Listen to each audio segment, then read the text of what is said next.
Muy buenas noches, soy Gonzalo Priale, esto es 4 a la N y esta noche vamos a tocar un tema que en el Perú es poco usual.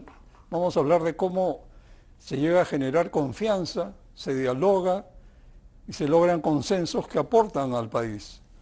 Y para esto recordemos que en diciembre del año pasado marcharon juntos en contra de la delincuencia y por la paz CAPECO, la Federación de Trabajadores de Construcción Civil del Perú, la Asociación de Gremios de Productores Agrarios AGAP, la Confederación General de Trabajadores del Perú, CGTP, la CONFIEP, la Sociedad Nacional de Industrias, la Confederación Nacional de Mototaxis del Perú y ADEX. El 19 de marzo, hace pocos días, el mismo grupo, pero con algunas adiciones, organizó una conferencia de prensa para dar a conocer al país propuestas ante la crisis de seguridad. Este esfuerzo es un fenómeno trascendental e inédito en un país políticamente fragmentado y polarizado. Gremios de trabajadores y de empresarios que deponen ideologías, dialogan y alcanzan consensos para encarar problemas propios y problemas nacionales. Me acompañan esta noche Rudecindo Vega, exministro de Vivienda y exministro de Trabajo, Wilder Ríos, secretario de Obras e Infraestructura de la Federación de Trabajadores de Construcción Civil del Perú, y Jorge Zapata, presidente de la Cámara Peruana de la Construcción, CAPECO. Muy buenas noches a ustedes tres, bienvenidos. Y bueno, comencemos. Jorge, empecemos por el principio. ¿Cómo se fue generando a lo largo de años este diálogo con resultados entre CAPECO y la Federación de Trabajadores de Construcción Civil?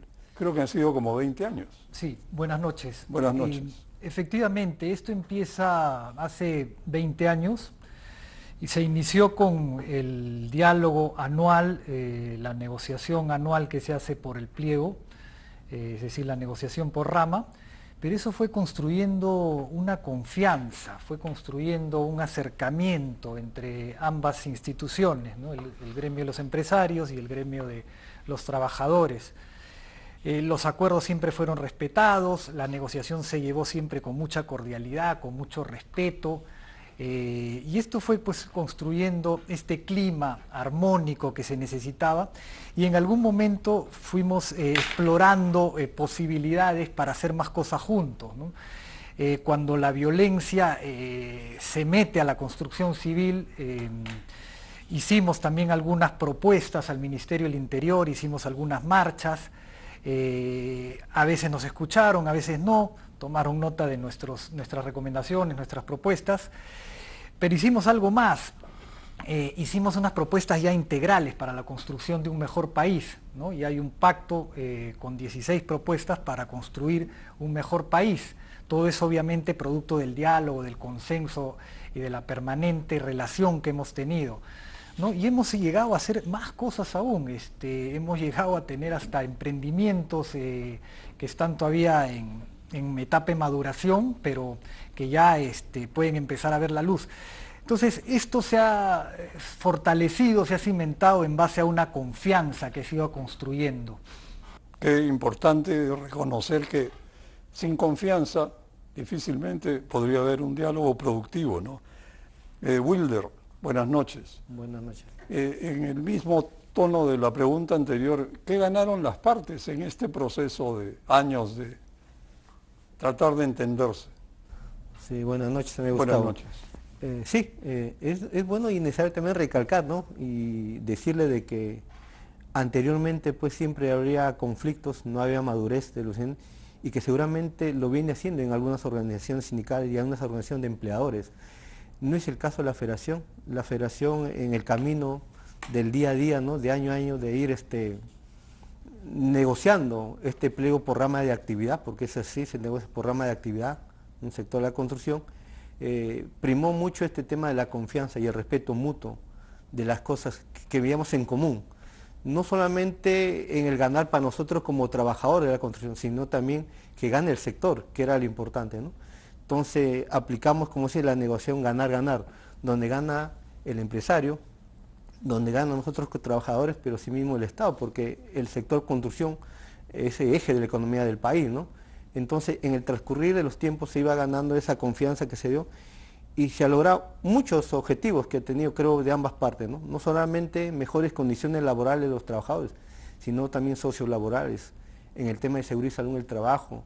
Hemos visto el tema de importancia de cómo capacitar a los trabajadores, la capacitación técnica, que hoy es muy importante, ¿no? Pero asimismo también, como bien lo ha señalado Jorge, tenemos una agenda en común y también hemos hecho propuestas legislativas al gobierno en forma conjunta, en fin de afianzar el sector de la construcción. Qué bueno. Rudecindo, ¿cómo explicarnos o cómo explicarse el hecho de que los empresarios y los trabajadores de construcción logren identificar puntos en común, alcancen acuerdos, mientras que los grupos políticos de derecha y los de izquierda no se entienden ni siquiera entre ellos mismos? No, muchas gracias por estar en 4 a la N. Buenas noches, Gonzalo. Y yendo a la pregunta, mira, esto, si ya son 20 años de acuerdo, de diálogo social con resultados, ha tenido varios momentos, ¿no? El 2003 comenzó esta maravillosa experiencia, fundamentalmente discutiendo pliegos de reclamos. Recordemos que hay un tema de fondo que guía todo esto, Gonzalo, es la negociación colectiva por rama. Este es el único sector en el Perú en donde existe la negociación colectiva por rama. Y a partir de ahí es que las partes, felizmente, con mucha madurez, decidieron no solamente discutir, sino acordar, pensando no solamente en el beneficio gremial, sino en beneficio del sector. Entonces se inició el 2003 poniéndose de acuerdo en varios pliegos. A partir del 2015 en adelante hay una agenda conjunta, elaborada conjuntamente con propuestas para el país, para los gobiernos y que beneficien tanto a empresarios como trabajadores. Esa agenda se presentó a todos los candidatos presidenciales del 2016, a todos. Luego, durante las elecciones ya del 2021, se dio un paso mayor. La agenda se convirtió en un pacto por la construcción de un Perú mejor, o sea, ya con una visión de país. O sea, fíjate cómo ha ido madurando el sector de ir desde el pliego a una agenda común y luego a dar el salto a un pacto. Y eso con una serie de propuestas. A ello va acompañado otra cosa también maravillosa, que claro, cuando uno lo cuenta, uno dice, ¿qué pasó acá? Lo que acaba de señalar Jorge. Las partes ya no solamente negocian ni conversan ni se ponen de acuerdo. ¿Te imaginas tú que Capeco, la Federación y el Fondo de Trabajadores hoy conjuntamente nos hemos puesto de acuerdo para crear una empresa conjunta? O sea, y es la EPS Granja, que dentro de unas semanas estará en funcionamiento. O sea, fíjate, empresarios, trabajadores, socios por igual en una misma empresa. Un grado de madurez y algo inédito, por lo menos. ¿Qué objeto tiene esta empresa? Va a prestar servicio de salud, es una EPS. Una EPS. Es una EPS creada por el sector construcción, empresarios, trabajadores y el fondo. Y luego, finalmente, otro datito más, los desayunos de construcción. Fíjate, acá ellos han puesto de acuerdo, tienen mecanismos, hay un diálogo que funciona y entonces se dice, como nadie nos da bola, ¿por qué nosotros mejor no lo ponemos en conocimiento público? Y se lo hizo y hoy se invita a políticos, empresarios, académicos, periodistas y cada 15 días es una discusión sobre los problemas nacionales del país como lo que ya no existía. Ya no existe el acuerdo nacional, no funciona. Bueno, hoy están estos desayunos de construcción como espacios de diálogo para el país que tanto necesita. Y brevemente, pero no quisiera dejar sin responder la pregunta básica que era, ¿y cómo es que los partidos no se ponen de acuerdo ni entre ellos, entonces, ni con el otro, ni con ninguno? Ahí sí voy a citar y lo voy a ceder el todo turno para que lo desarrolle Jorge. Jorge hace unos meses atrás, en un evento conjunto, él decía lo siguiente: yo no entiendo cómo los mismos partidos de derecha no se ponen de acuerdo cuando nosotros nos ponemos de acuerdo empresarios y trabajadores. Y lo único que yo añadiría a ese mensaje es, yo tampoco entiendo cómo partidos de centro, siendo de centro, entre ellos no se ponen de acuerdo. Y partidos de izquierda, entre ellos tampoco se ponen de acuerdo. Entonces, lamentablemente, la ideologización nos ha dividido y nos ha fragmentado. Es muy importante tomar en cuenta esto. Jorge, ¿cómo es que se fueron incorporando posteriormente otros gremios como CONFIEP, Sociedad Nacional de Industrias, ADEX? Antes de eso, permíteme Sí, claro, un detalle por supuesto. adicional.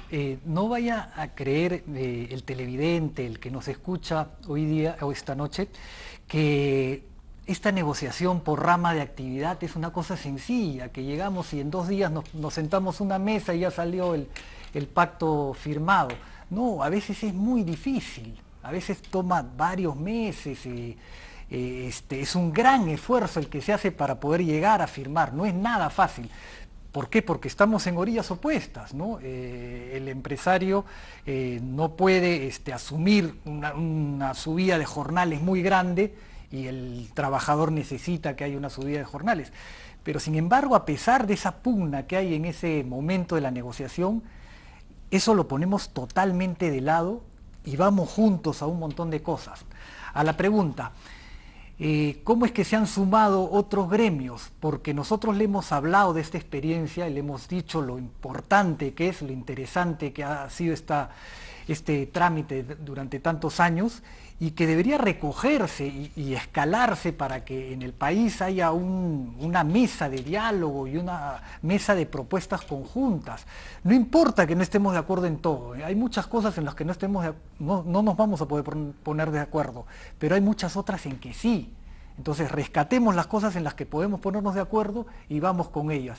Y ahí es que se han sumado los otros gremios, se ha sumado la CGTP, y así se ha ido construyendo una plataforma que, como bien dice Rudecindo, es extraordinaria porque hoy día ya el acuerdo nacional, que era el único espacio para que la sociedad civil pueda decir algo, prácticamente no existe. Probablemente porque era básicamente político. Una pregunta adicional. ¿Qué siguió tras la presentación el 19 de marzo de las propuestas de estos grupos de empresarios y de trabajadores para enfrentar el grave problema de la seguridad ciudadana? ¿El gobierno le dio acogida? Sí, bueno, nos dijeron que nos iban a integrar a la Comisión Consultiva por la Seguridad Ciudadana. Inmediatamente nos convocaron a una segunda reunión donde estuvo el ministro del Interior. Y bueno, ya después ha venido este tema más mediático que de repente ha acaparado un poco más la atención. Pero por lo menos lo que han dicho es que les interesa trabajar con el sector privado a través de los gremios y a través de los sindicatos de trabajadores para alimentarse y poder combatir juntos la delincuencia y la inseguridad ciudadana, ¿no? Es que es muy potente, ¿no?, que el gobierno reciba sugerencias de gremios tan diversos. Eso tiene un peso grande. Rudecindo, quería preguntarte, ¿cómo es que se va ampliando el espectro de temas, el rango de los acuerdos, hasta incluir políticas públicas? ¿Cómo se procesan los consensos? Quizás, Gonzalo, decirte lo siguiente. Lo primero es cómo, una vez construido la confianza entre las partes... ¿Cómo se construye la confianza? Porque eso es lo primordial, ¿no? Mira, es un trabajo muy difícil, pero es comenzar a plantear. Primero fueron los temas, obviamente, del pliego de reclamos, ¿no? Luego el establecimiento de relaciones entre gremios y entre dirigentes. Por el lado de la federación, quien inició todo el proceso fue Mario Guamán. Y Mario Guamán estuvo dirigiendo este proceso hasta el 2015-16. Pero acompañado de Mario Guamán, quien dirigía el proceso desde la federación, era Luis Villanueva, el actual secretario general de la federación. O sea, fíjate, por ese lado hay una continuidad y de construcción de confianza respecto de los gremios. Y por el lado de Capeco, sí ha tenido mucha renovación en sus dirigentes, pero la madurez de los nuevos dirigentes de Capeco les ha permitido justamente darle continuidad a este tema. Cuando ya los temas del sector comienzan a afectar ya no solamente el tema remunerativo, sino la realización de las obras, la realización de los proyectos, entonces dicen, bueno, acá lo que nos están afectando son estas leyes.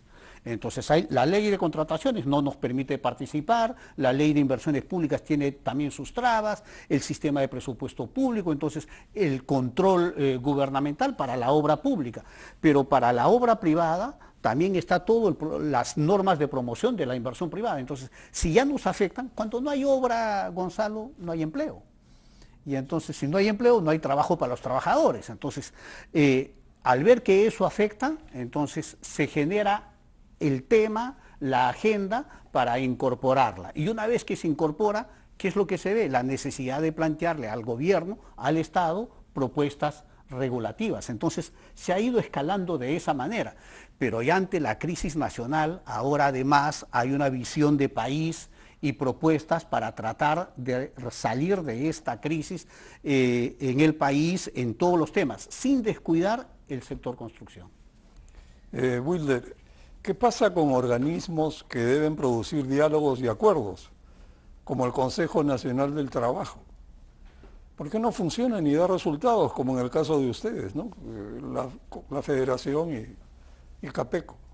Bueno, lamentablemente desde el gobierno creo que no hay esa iniciativa de seguir querer liderar, digamos, el Consejo Nacional de Trabajo, ¿no? Y las organizaciones sindicales, creo que algunas también, y de empresarios, no han madurado.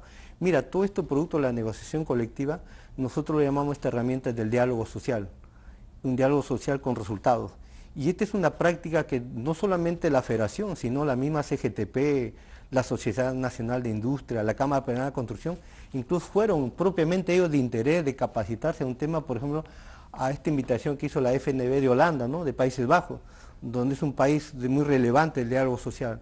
Y esas experiencias que se han vivido, estos personajes que fueron, entre ellos Mario Guamá, hasta Olivia Nueva Carvajal, hasta de la Sociedad de Industria, el amigo Naranjo, y otras personalidades, al Perú lo trajeron. Y es ahí donde se va iniciando este mecanismo, este diálogo social de entendimiento y sobre todo de respeto, porque cuando hay respeto en las propuestas, en las ideas, se genera la confianza. Y ese es el elemento fundamental que tiene que haber en el Consejo Nacional. No hay confianza entre las instituciones, entre las organizaciones que están participando ahí. Bueno, creo que hay muchas lecciones que sacar de esta experiencia que ustedes han llevado adelante y lo continuaremos viendo en el siguiente bloque. Vamos a una pausa y volvemos.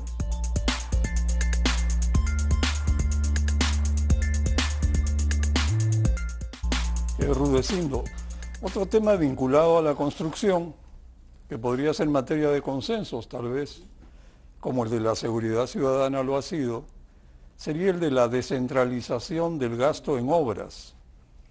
Como sabes, se devengan miles de millones de soles en obras cada año y las brechas no se reducen. 65% de los recursos presupuestales van a gobiernos regionales y gobiernos locales. 40% de los recursos se destinan a obras pequeñas, locales, que son ejecutadas mayormente en administración directa de los propios alcaldes. Y la cantidad de obras locales abandonadas o paralizadas es más que enorme, es inmensa. ¿Cómo ves esta situación? Quizás ahí, Gonzalo, decirte lo siguiente, en el Perú necesitamos realmente una descentralización económica. No la tenemos. La descentralización que hoy tenemos es una descentralización mucho más política administrativa. Entonces, lamentablemente las normas del manejo económico y de la inversión pública están más pensadas para ciudades como Lima que para provincias que son las que existen en el territorio nacional. Con eso lo que te quiero decir es que, por ejemplo, es cierto que los gobiernos regionales y los gobiernos locales no invierten bien, pero los ministerios también. Tú sabes que hay gobiernos locales que tienen mejor inversión que muchos ministerios. Entonces lo que necesitamos es una revisión del sistema de la inversión en el Perú. Y que ese tendría que ser descentralizado. Y obviamente hay que dotar a los gobiernos descentralizados de mejores equipos para ejecutar la inversión en el país. Porque podríamos cambiar equipos, pero si las normas siguen siendo las mismas, en realidad difícil que esto mejore. El país necesita una descentralización económica cambio de sus normas de inversión con un objetivo de centralización y un mayor control, porque en realidad es terrible encontrarse con una enorme cantidad de obras, como tú mismo lo señalas, paralizadas, y eso las que están paralizadas. O abandonadas, que es peor porque ni siquiera salen en la foto. Y cuando uno suma, uno dice la cantidad de corrupción que hubo ahí, y cuando hay corrupción se afecta al Estado, se afecta al empresario, pero se afecta también al trabajador porque no tiene empleo, ¿verdad? Esa obra paralizada ya dejó a varios desempleados. Entonces hay mucho que ahí se tiene que ajustar y que ojalá en una reforma que es necesaria del actual proceso de centralización se puedan hacer esas mejoras. Probablemente una idea que siempre salta es la de aglomerar o empaquetar proyectos pequeños para hacer cantidad de veredas, cantidad de postas médicas, etcétera, para una provincia entera o para una región entera, porque pueblo por pueblo conduce a esta situación de cero control. Jorge, otro tema importante de consenso posiblemente podría ser el de ajustes o reformas a la ley de contrataciones públicas. ¿Qué piensan en Capeco al respecto? Y de paso, ¿qué piensas de la ANIN? Sin ninguna duda que la ley de contrataciones y el sistema de contratación pública ha demostrado que no funciona, ¿no? Tener 27.000 millones de soles en obras paralizadas para un país que necesita tanta infraestructura es un escándalo. Y hago una tingencia ahí porque ese justamente es uno de los problemas que nos une como empresarios y como trabajadores. Nosotros necesitamos que haya más obras, todos vamos a estar mejor si hay más obras. Entonces, esas cosas con la madurez necesaria es la que nos lleva a hacer propuestas para que se desenreden, para que se puedan ejecutar las obras y a los cambios en los sistemas de contratación pública, ¿no? Eso es, sin ninguna duda, uno de los grandes problemas del país. Yo tengo un pequeño punto de vista distinto al de Rudecindo en el tema de la descentralización, no en el fondo, pero sí quizás en la forma. Yo creo que lo que también nos está haciendo daño es que tenemos más de 1.800 distritos, 197 provincias y 25 gobiernos regionales, con lo cual tenemos más de 2.100 unidades ejecutoras, 2.200 unidades ejecutoras, pues si le sumamos a la del gobierno central, y eso no es posible, ¿no? Debemos hacer que las obras las hagan un número determinado y especializado de entidades que las vaya a hacer bien, las vaya a terminar, las vaya a concluir en el tiempo adecuado. Eso me lleva a la pregunta, al ANIN, a la Autoridad Nacional de Infraestructura. Nosotros siempre hemos sostenido que esto debió ser una entidad totalmente autónoma, totalmente blindada, con personal absolutamente independiente para que trace la ruta, trace un diseño y una planificación de la infraestructura en el país. No lo que se ha hecho, yo creo que lo que se ha hecho no es lo más adecuado. Esto debió ser una especie de banco central de reserva para la infraestructura del país. ¿Y cómo hacemos eso? Primero teniendo un diagnóstico, la cosa clara de qué cosa es lo que está ocurriendo, dónde están los problemas, para empezar a atacar esos problemas y hacer una planificación a corto, mediano y largo plazo. Esa debió ser la tarea de la ANIN, porque la van a mandar a la cancha de frente, a reemplazar a la autoridad para la reconstrucción con cambios, y eso es, ya lo hemos visto en otras experiencias, nunca ha funcionado. Es la misma la experiencia de la ATU que no ha dado resultados. Wilder, como secretario de Obras de Infraestructura, y para abundar en el tema, ¿qué otros temas o qué materias podrían incorporarse a la agenda compartida que tienen ustedes? Nosotros dentro de la agenda, mira, propiamente, y doy un acote a esto, mira, lo importante esto de ver de los derechos laborales. Uno de los acuerdos de este diálogo también, que es lo que nosotros tenemos un comité de formalización laboral. Y ese comité de formalización laboral, por ejemplo, es Capeco, la Federación y el CONA. Y dentro de ese comité de formalización laboral, ¿qué es lo que está pidiendo? Lo que acaba de decir, ¿no? Que haya el cambio en la ley de contratación del Estado. Pero asimismo, ¿para qué? Para que se pague a los trabajadores de la construcción los derechos laborales y sociales. Porque, ¿qué es lo que pasa? Los gobiernos, el gobierno central, gobiernos regionales y gobiernos locales son los que más violan los derechos de los trabajadores, porque no pagan el régimen de construcción. ¿Sí? ¿Y por qué? Porque justamente una de las cláusulas de la ley de contratación del Estado está que, si bien es cierto, en cada obra pueden en su momento elevar el precio unitario de los materiales, pero no el precio unitario del valor oro-hombre. Y eso se tiene que cambiar para poder respetar. ¿Qué es lo que más estamos pidiendo dentro de la agenda del sector ya de infraestructura? Ahí nosotros un pedido que hemos hecho de mutuo acuerdo es la reactivación del sector de la construcción, que se reactiven los grandes proyectos a nivel nacional, que se extraen miles de proyectos que hay que van a generar miles de puestos de trabajo y van a recortar las brechas que necesita el país, que es tan necesario, ¿no? Eso estamos enfocando nosotros de la Federación de Construcción también, ¿no? Yo quisiera añadir algo, claro, Gonzalo, en el tema de la Autoridad Nacional de la Infraestructura. Creo que ha sido una decisión equivocada, es un error del gobierno de haberlo creado en la forma como lo ha creado. Primero porque lo creó en reemplazo de la Autoridad de Reconstrucción con Cambios, y todos los proyectos que venían siendo impulsados por esta autoridad hoy están paralizados. ¿Por qué? Porque la ANIN no los ha asumido. Entonces uno podría decir, ya esto es linda, es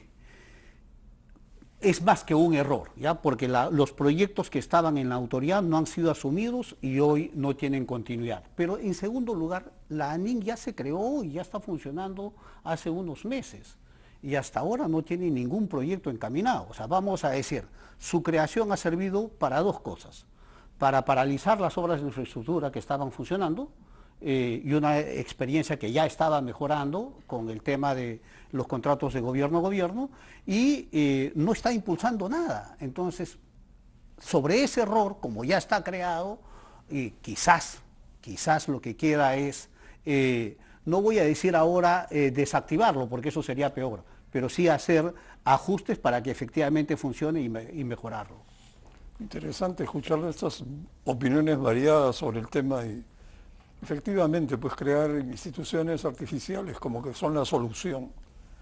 Equivale también en cierta medida dictar normativa de última generación que va a resolver un problema. Los problemas no necesariamente se resuelven con normativa, sino haciendo reingeniería de los procesos. Eso es bien importante. Jorge, otro problema que podría generar o debiera generar un amplio consenso es el de la brecha de agua y saneamiento, que es espantosa, ¿no? Y está a cargo del Estado. ¿Qué opinas de Sedapal, de las empresas municipales? Porque en luz, en telefonía, las concesiones a cargo de privados han dado resultados a lo largo de estas décadas. Es evidente. ¿Por qué no dar paso a la gerencia y las inversiones privadas en agua y saneamiento? Sí, es una alternativa. Nosotros creemos en la inversión privada, sin duda, ¿no? Creemos que el sector privado lo hace mejor que el sector público. Pero el problema del agua viene de más atrás, ¿no? Y la brecha de agua y saneamiento que tenemos viene de nuestro modelo de construir ciudades, ¿no? Porque hemos construido ciudades... Mejor dicho, sin modelo, crecen por invasión. Bueno, digámosle modelo por llamarlo de alguna forma, pero efectivamente es una forma por la cual las ciudades han crecido por invasión, ¿no? Donde veían un territorio que se podía ocupar, ahí se asentaban. Entonces el Estado viene atrás, viene después, viene persiguiendo al invasor. Perdón, para que el público sintonice, 90% del crecimiento de las ciudades en los últimos años se debe a ocupaciones. Así es. Que luego de un promedio de 14 años reciben título, reciben su agua, su luz, pero no son parte planificada de un crecimiento. Claro, entonces lo que creció sin planificación, obviamente después va a ser mucho más costoso llevarle los servicios básicos, infinitamente más costoso. Claro. Hay zonas que están encima de la cota de donde está ubicada la Tarjea, que una conexión de agua puede costar 120.000 soles. Más barato es hacer una vivienda. Más barato es hacer una vivienda o dos viviendas que una conexión de agua, ¿no? Entonces no tiene ningún sentido. Entonces, ¿qué hay que hacer ahí? Hay que de una vez por todas paralizar ese modelo o esa forma de expandir las ciudades por invasión, que además tan malas condiciones de vida le da a los ocupantes y tanto le cuesta al Estado después llevar los servicios básicos. ¿Quieres agregar algo? Sí, mira, yo podría decir, creo que para enfrentar el problema del agua y el saneamiento en Lima y en el país, necesitamos un proceso de declararlo en emergencia. Y te lo digo porque si nosotros quisiéramos dar agua al 100% en Lima, no puede ser por más que se hagan las obras de instalaciones, de redes. ¿Por qué? Porque no tenemos el agua suficientemente acumulada en la cabecera de cuenca. Entonces necesitamos más obras de infraestructura en la cabecera de cuenca. Luego tenemos que traerlo a Lima y esa agua hay que tratarla. Y la planta de tratamiento más grande, más importante que tenemos es la de la Tarjea. La de Huachipa está funcionando a la mitad, ni siquiera funciona en su real magnitud, pero necesitamos además otra similar a la de Huachipa. Entonces, vamos a decir, no tenemos la infraestructura para tratar el agua potable, pero además de eso, una vez que pudiéramos tratar, no tenemos las redes para distribuirlas. Entonces hay que hacer infraestructura también en redes. Y luego todo el tema de las conexiones domiciliarias. Y todo eso, si es que lo que... A ver, imposible hacerlo con inversión pública. ¿Por qué? Porque el Estado no tiene los recursos para hacer todas esas obras de infraestructura que necesitamos. Entonces se necesita inversión privada, se necesita, pero también hay inversión mixta, ¿verdad? Las APPs, entonces necesitamos de las tres, acá no, y el caso de Sedapal es bien particular, porque Sedapal ya es una empresa que tiene la gestión mixta. O sea, no es como empresa en términos de propiedad, sigue siendo pública, pero la gestión de la empresa de Sedapal es mixta. Hay experiencias buenísimas en términos de inversión privada, pero hay otras también en las que hay que ajustar, ¿eh? Por ejemplo, disculpen si tomo un minuto. Tú sabes que la planta de tratamiento de aguas residuales, tanto de Taboada como de La Chira, son concesiones. Bueno, por esas concesiones, números más, números menos, Sedapal al año paga 500 millones de soles. 500 millones lo pagan las dos empresas. ¿Tú sabes a dónde va el agua tratada? Al mar. O sea, ni una gota sirve ni siquiera para regar 1 metro de jardín. Entonces, uno dice, ¿cómo es posible hacer una concesión para el agua tratarla y botarla al mar y que no sirva nada? Ese tipo de concesiones tienen que ser corregidas, porque ese tipo de concesiones no ayudan a nadie, ni siquiera a la ciudad. Es tirar agua al mar. Pero distribuir el agua para riego una vez recuperada es algo que se debe precisar y me imagino que Sedapal está a cargo. Hay bastante tema que tratar en esto del agua, pero si hablamos qué interesante que haya cierto consenso sobre que el sector privado puede aportar capitales y gestión. Pero en escala, ¿no? Porque claro, entiendo que Sedapal ha tercerizado un gran porcentaje de sus actividades, pero en pequeñas empresas. Lo interesante es tener una gestión central para dar resultado con la escala que Lima necesita. Wilder, quería hacerte una pregunta yendo un poco al tema político. ¿Qué esperan ustedes de la política? ¿Los políticos les inspiran confianza? Bueno, en verdad, lamentablemente a la fecha, este problema, ¿no?, que tiene entre el Ejecutivo y el Legislativo, lamentablemente, no genera confianza para lo que casualmente incluso estamos hablando. Toda inversión privada que tenga que ver, ya sea nacional o extranjera, necesita confianza. Y cuando hay estos problemas políticos, lamentablemente, lejos de apoyar esto, corre a la inversión privada. Entonces, desde nuestro punto de vista, creemos que debe haber esa madurez de cada una de las autoridades para que se afiance y haya este aporte de la inversión privada en el país, para no solamente recortar la brecha que se necesita, como dice, porque hablaba de Rudecindo de agua y desagüe, ¿no? Se dice, por ejemplo, para recortar la brecha del desagüe, nosotros solamente tenemos más de 6.400.000 que no tienen desagüe, y más de 3.400.000 no tienen agua. Entonces, esa brecha de infraestructura mediana, ¿cómo se hace? Si bien es cierto, no puede haber capital propiamente nacional, pero para que haya esa inversión privada, ¿qué se tiene que...? La confianza. Y ahí, mira, todo esto tiene un mecanismo. la negociación colectiva que nosotros tenemos, que es un diálogo con resultados, por rama de actividad, es que por eso nosotros estamos incentivando que se den en otras ramas, en otras economías. ¿Para qué? Para que a los trabajadores se les respete su derecho laboral, haya confianza en los trabajadores y haya confianza en la inversión de poder invertir acá en el país. Rudecindo, para terminar este bloque, y queda poco tiempo, una pregunta, a ver, digamos a la vena.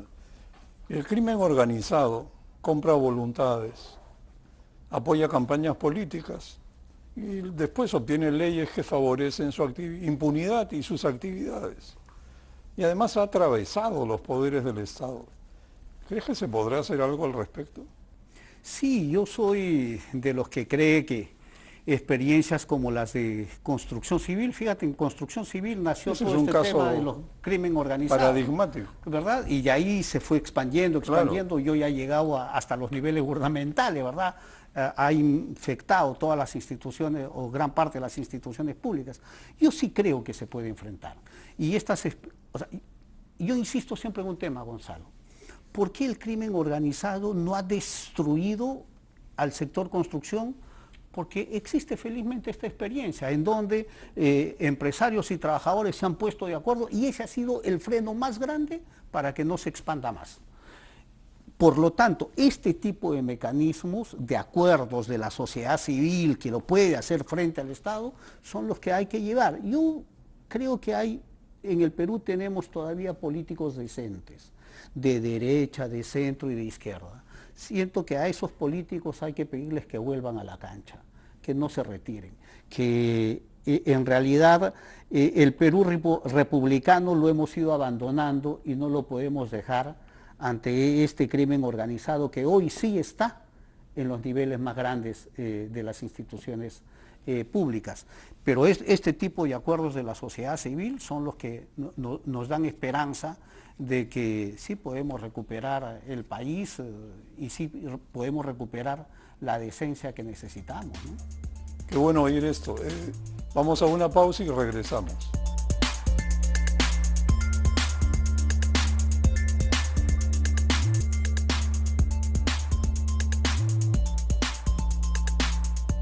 Jorge, ¿cómo ves el escenario electoral con la fragmentación política y docenas de potenciales candidatos presidenciales, junto a esta polarización que precisamente dificulta el diálogo y las alianzas e impide escuchar al otro? Esa es una de las grandes preocupaciones que tenemos como gremio de empresarios y supongo que compartida por la Federación de Trabajadores. Es cierto, o sea, no podemos estar con esta polarización que en realidad no encuentran ni un solo punto en común, ¿no? Todo es ataques de un lado a otro, fuego cruzado, y eso hace daño, eso no es hacer política. La política es buscar los mecanismos por los cuales yo me puedo poner de acuerdo con el adversario, con el contrincante y sacar algunas cosas adelante, ¿no? Hemos vuelto, yo escribí un artículo hace unos días para Infobae, hemos vuelto al Perú del siglo XIX, pero que en lugar de enfrentarnos hoy día con montoneras y con fusiles, nos enfrentamos con vacancias, con destituciones, con allanamientos y con todo este tipo de cosas, ¿no? Y lamentablemente en esto también ha entrado el Poder Judicial y la Fiscalía, ¿no? Antes eran solamente los políticos, el gobierno central y el Congreso. Hoy día vemos que la Fiscalía también tiene bandos, tiene gente que está más cercana a un sector, gente que está más cercana a otro sector ideológicamente hablando, y eso no puede ser, ¿no? Puede ser una especie de broma, y lo malo es que todos los participantes son, digamos que todos son malos, no encuentras héroes, ¿no? Es una película rara. Sí, y bueno, y como decíamos hace un momento, ¿no? Desde el proceso electoral, ¿no? ¿Por qué presentamos 5, 6, 7 candidaturas de derecha, 8 más de izquierda y 4 o 5 de centro? No tiene ningún sentido, ¿no? Es una cosa que no entendemos y que ojalá podamos influir de alguna forma para que se corrija, porque si no se corrige eso, sí, lamentablemente vamos a tener la misma calidad de política y esa calidad de política no nos hace bien. bueno, después de hacer este tour en la política y marcar la diferencia con el trabajo tan importante que vienen haciendo ustedes, Rudecindo, te quería preguntar, ¿por qué no escalar el esfuerzo de generar consenso entre sindicatos y empresas que vienen desarrollando también, e incorporar, por ejemplo, dos temas extremadamente cruciales que enfrenta el país, como son reducir la informalidad o volver a crecer para generar empleo sostenible y reducir la pobreza? Sí. Mira, ¿O es demasiado ambicioso? No, están más aún, están en el corazón de lo que se viene conversando en el gremio, en la agenda y en el pacto, ¿no? En el pacto, por construir un Perú mejor en el sector, está el tema de la informalidad, está el tema de la reactivación económica, está el tema de la inseguridad, ¿no? Entonces, vamos a decir, hay una agenda temática que sí nos permite abordarlo. Yo creo que es posible y es factible además, pero hay que construir los mecanismos, Gonzalo. Estos desayunos de la construcción, nosotros vamos a decir, comenzamos a impulsarlo para compartir la experiencia de construcción con los otros sectores y con los políticos, y nos dimos cuenta que el espacio fue bien recibido, muy bien aprovechado y ahora es demandado. Por ejemplo, mañana lunes nosotros vamos a estar haciendo otro desayuno de construcción en Trujillo, porque lo hemos venido descentralizando. ¿Cuál es el tema? El tema en Trujillo es justamente el tema de la inseguridad ciudadana y la delincuencia, ¿no? Van representantes de gremios empresariales, sindicales a nivel nacional y regional, académicos, políticos y comunicadores de la zona y de la prensa nacional. Entonces, y todos ellos discuten el tema y se generan propuestas. O sea, yo siento que los temas pueden ser abordados, lo que nos falta es construir los espacios que nos permitan acordar. En este tema de la seguridad ciudadana ya está esta comisión que está trabajando. En el tema de la informalidad está este comité del sector, que es el comité de formalización, que tiene una enorme cantidad de propuestas que lo venimos concretando. Y en el tema de reactivación económica también se ha puesto de acuerdo. El asunto es que posiblemente la experiencia no ha sido tan conocida y ojalá que ahora con el programa va a ser mucho más conocido y ojalá pudiéramos llegar a muchísimos más actores, ¿no? Un par de anotaciones, ¿no?, sobre la mecánica, como tú dices. Yo a veces encuentro que en esfuerzos como el tuyo, el de ustedes, que trata de generar consensos luego de haber construido una confianza básica, imprescindible, está en que hay veces que uno busca con tanto empeño el consenso que se tropieza con un tema espinoso y simplemente lo retira de la mesa para que no se vayan los participantes, ¿no?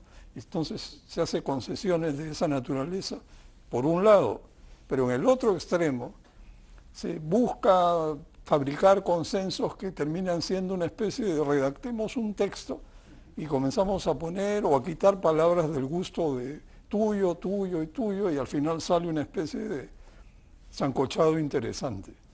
Pero veo que ustedes han ido al grano, han logrado resultados. ¿Cómo evitar estas?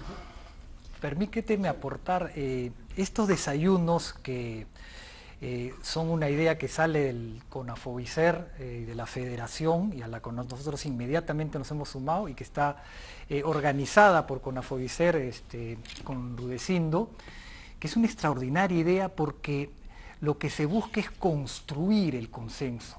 No se busca imponerlo a la primera, porque es imposible que tú llegues y sientes a la mesa y el primer día todos salgan con un acuerdo sobre cierto tema. No, vamos a escuchar a diferentes partes y así poco a poco nos vamos acercando y a ver si llegamos a esos consensos, ¿no? Y la metodología ha terminado ajustando algo. Sobre todo el tema de cosas espinosas que tú sabes que son muy difíciles. Sí. Claro, si las dejas de discutir nunca va a haber problemas. No, entonces lo que decidimos y tampoco estás para buscar problemas, sino soluciones. Claro, entonces lo que decidimos es ir por, si quieres, por el mecanismo más sencillo. Necesitamos el espacio que nos junte para dialogar. Entonces, si planteamos la necesidad de tener un acuerdo, ese acuerdo seguramente va a retirar a los que no están de acuerdo. Entonces, el espacio se va a debilitar. Entonces, lo que decidimos es Ahí no sacamos pronunciamientos, no sacamos comunicados, ni decimos vamos a apoyar a tal candidato. Y el segundo tema es, más bien, cuando hay iniciativas que nacen ahí, que se pueden ajustar, a esas sí las apoyamos. Por ejemplo, hay esta iniciativa de madurar los procesos de apoyo en los acuerdos de los agroexportadores. Eso tiene una comisión de trabajo independiente y que toman sus acuerdos y que ha ido madurando. El tema de seguridad ciudadana tiene un comité propio y que hoy tiene vida propia y sigue avanzando. Hay un acuerdo político entre los movimientos regionales y un partido político que ya nació de ahí y sigue.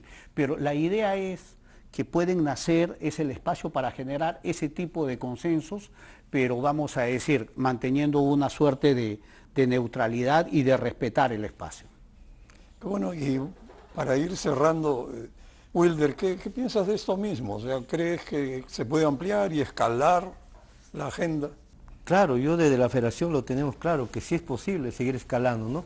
Como bien han señalado tanto Rosino como Jorge, estos espacios, mira, se van promocionando, pero asimismo, o sea, hay una libertad de generar confianza donde hay diferentes vertientes políticas. Hay autoridades, hay exministros, hay excongresistas, hay congresistas actuales, entonces se va con una confianza donde hay una pluralidad de que puedes hablar lo que crees y un consenso general, lo más elemental, se saca, como dijo ya Rusi, si hay un tema puntual que hay que ejercerlo y defender, sale adelante. Yo creo que para ello lo que se tiene que ver ese espacio y generar confianza. Cuando hay confianza, todas las personas nos abrimos y hablamos, nos explayamos. ¿Cuál es la prueba? ¿Qué es lo que quisiéramos? Y esos espacios es necesario. Nosotros de la Federación creemos que sí es posible y más aún que creemos que esos espacios tienen que darse en los políticos, quienes nos gobiernan ahora y los que están futuramente a gobernar. Porque si no hay ese diálogo, esa especie de confianza, o estamos pensando, yo traigo esto para mí, no para mí, el país no va a crecer y no va a haber resultados. Nosotros creemos de lo que se ha venido dando en estos espacios de desayuno, espacios de una agenda común que tenemos, por ejemplo, hemos pedido y nos gusta porque últimamente el Premier Ministro Adrián Sen, que ha hecho de esos acuerdos que ha tenido ayer, ¿no? Que el día miércoles que le dieron, ¿no?, el aval, es que era la reactivación de la economía del país y la lucha frontal contra la delincuencia. Y ese es un pedido que hemos venido haciendo producto de este diálogo que tenemos entre la Federación, la Cámara Peruana de la Construcción y el CONA, ¿no? Y en estos mismos desayunos que se viene dando a nivel nacional. Muy bien, ¿y tú, Jorge, cómo ves el mismo tema? Bueno, siempre hay que conservar el optimismo y creer que las cosas pueden ser mejor en adelante, ¿no? Esto, como bien lo hemos sostenido en esta mesa y en esta hora que hemos estado conversando, tiene que escalar, tiene que ser un ejemplo, tiene que ser una forma en la cual los políticos se puedan proyectar. O sea, si hay entidades, hay instituciones que en teoría son antagónicas y pueden ponerse de acuerdo y pueden llegar a consensos con madurez y hacer propuestas, ¿por qué ellos no? Además, ellos son los llamados, ellos tienen la obligación de sacar adelante políticas para el país, consensuadas, obviamente, porque nadie puede imponerlas, por eso somos un Estado democrático, pero esa es una obligación, no pueden estar en esta guerra o sacando normas que simplemente benefician a muy poca gente y no a las grandes mayorías del país, ¿no? Bueno, nos quedan poquísimos minutos, pero yo quisiera pedirles en un minuto un resumen de lo... Mira, ¿Qué te motiva esta conversación? Yo primero te agradezco, Gonzalo, que hayas abordado el tema. Es un tema lindo, positivo, es una lección buena para el país que nace del sector construcción, pero hay otras más que han ido incluso aprendiendo. Por ejemplo, está la experiencia, que ojalá lo puedas abordar en un programa, del acuerdo entre la Sociedad Nacional de Industrias y la CGTP que existe hace 9 años. Crearon la Asociación para el Trabajo y vienen promoviendo propuestas conjuntas, ¿no? Sector empresarial y sindical también. está la experiencia de hace 4 años de la AGAP con la Fentagro, de la Asociación de Agroexportadores con los trabajadores de la agroexportación, también generando propuestas. Es más incipiente, más nueva, pero está avanzando. Yo a eso añadiría las maravillosas experiencias de gremios, de organizaciones de empresarios que están tratando de levantar una visión de país diferente. Por ejemplo, la que lidera Óscar Caipó, el expresidente de la CONFIEP, que es los empresarios por la integridad.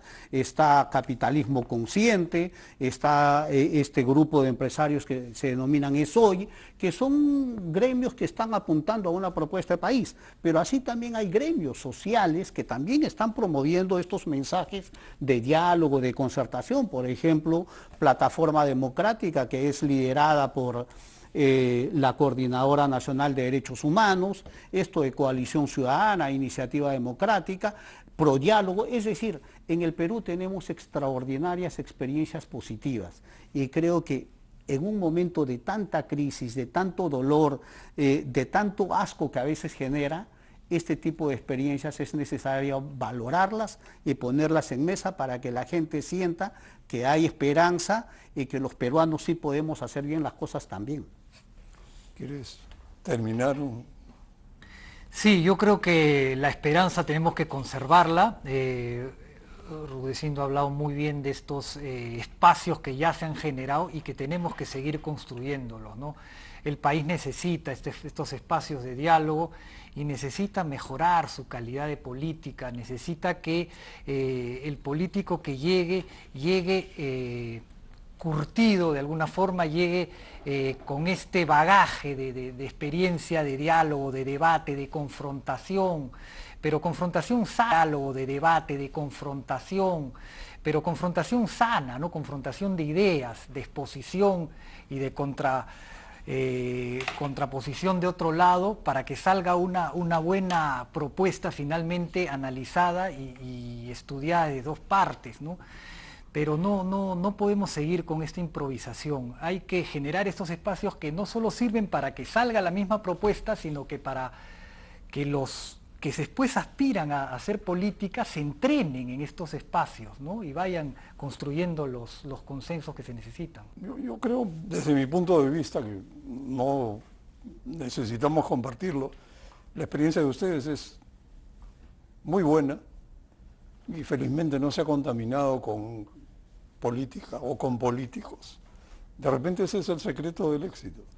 Bueno, tengo que cerrar, se nos acabó el tiempo, pero yo diría que primero es reconfortante ver que es posible aprender a confiar en el otro, dialogar y alcanzar consensos productivos. Esto es algo inimaginable en la clase política polarizada y fragmentada que ha copado la escena nacional. Duele decirlo, pero así es. Ojalá nuestros invitados de hoy y las organizaciones que los acompañan logren escalar su temario y ofrezcan al país propuestas generadas mediante el consenso y el diálogo para la solución de problemas nacionales. Sería un extraordinario aporte. Muchas gracias a ustedes, ha sido un gusto. Buenas noches.